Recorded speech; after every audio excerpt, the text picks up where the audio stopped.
Now, the recent week-long unrest that engulfed parts of KwaZulu-Natal as well as Gauteng have devastated the lives as well as the livelihoods of people across the two provinces. The damage to businesses, to food, supply chains, to health and education services will increase the vulnerability of people who are already affected by the COVID-19 pandemic, who are already affected by poverty as well as deep-rooted inequality. To help respond to these challenges, the Children's Fund agency, Unicef South Africa, gathered all its stakeholders in order to provide short-term relief as well as long-term recovery. The agency's deputy representative, Mam Muriel Mafiko, joins us now to talk more about this.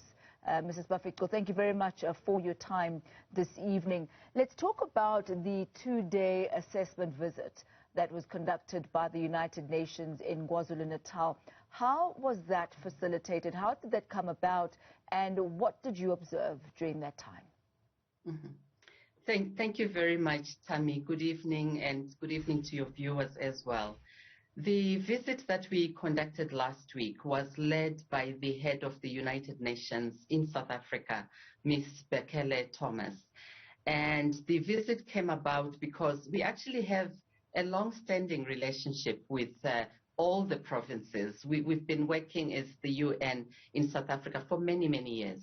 So the visit came about because of our relationship with KwaZulu-Natal. It was actually preceded by a similar interactions here in Gauteng. That is the basis for the visit, the ongoing relationship that the UN has with the provincial leadership in KwaZulu-Natal. And what did you notice on the ground? All of South Africa and the world was watching this via television and perhaps via social media, but you had the opportunity to actually physically walk on that ground. What did you see? Tammy, initially we had briefing meetings with the provincial leadership, starting with the Premier's office, with his entire team, as well as the provincial legislature, the head of the provincial legislature, the chair, the speaker, together with the eThekwini leadership, business community. We met with young people. We met even with representatives of migrants and asylum seekers in South Africa. So it was a very broad range of partners that we met. We also had an opportunity to visit and witness firsthand some of the impact that happened in the last few weeks. So we went to Katomana community. We also went to Isipingo town, which is a very vibrant hub, an economic hub, which is critical in the community. I personally visited another community where we have community radios that were also looted and impacted during the unrest. So this is what we saw. We saw the damage. But you know, Tammy, I was also very encouraged by the resolute position of everybody. Everyone is committed to rebuilding. Everyone is committed to social cohesion. So that is what I had. Yes, the damage was there, we witnessed it, but what we also had was a strong commitment to rebuild and make sure that in rebuilding, it is an inclusive rebuilding which leaves no one behind. Now, you as UNICEF focus specifically on the welfare of children. How were children affected by these riots, and what interventions will UNICEF be putting in place to better support them moving forward? So the impacts on children are multiple, Tammy. We have to recall that even before the unrest, we were dealing, and we are still dealing, with the impact of COVID, which has disrupted learning, as we have witnessed. It has also disrupted health and nutrition services, such as school feeding, which are very critical for millions of children who depend on school feeding. Psychosocial support is also an area through which children have really suffered, not only from the recent unrest, but also the impact of COVID, and even before COVID, the violence and abuse that children sometimes experience in different settings. So the impact on children is there. In fact, in the case of KwaZulu-Natal, there are over 130 schools that were looted and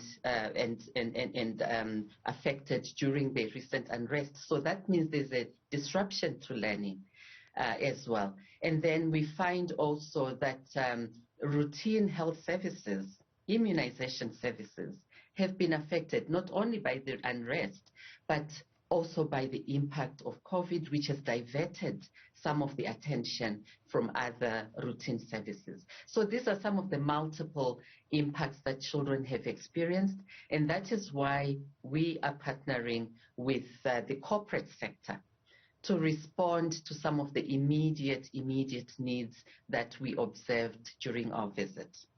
And how do you, as UNICEF, work? You are an organization on your own, but do you also partner with NGOs on the ground who perhaps have more of a day-to-day interaction with the communities, or do you yourself, as UNICEF, have that footprint on the ground?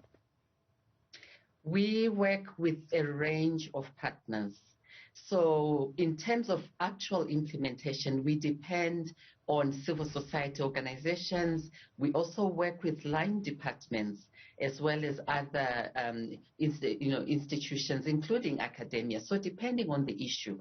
In the case of the post-unrest response, we will be working with faith-based organizations, because we recognize that faith-based organizations are already working with communities on a day-to-day basis.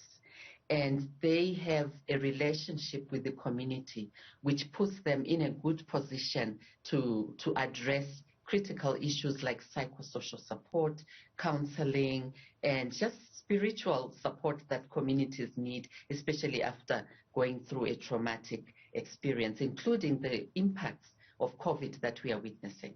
So faith-based organizations are one of our partners that we work with, and we rely on their footprint in the community. We are also working with other civil society organizations that will be dealing directly with issues of social cohesion, fostering community dialogue, and making sure that we begin the healing that is so critical. And in the case of the small businesses that were affected, the vendors, etc., we are actually working with Action for Conflict Transformation in the KwaZulu-Natal area, and they will be supporting those small businesses that were impacted, who are actually not insured and therefore very vulnerable. Ms. Muriel Mafiko, thank you very much for that outline and the work that you as UNICEF continue to do in our communities, especially during times such as this, times to rebuild what was destroyed. That was Ms. Muriel Mafiko, UNICEF South Africa's Deputy Representative.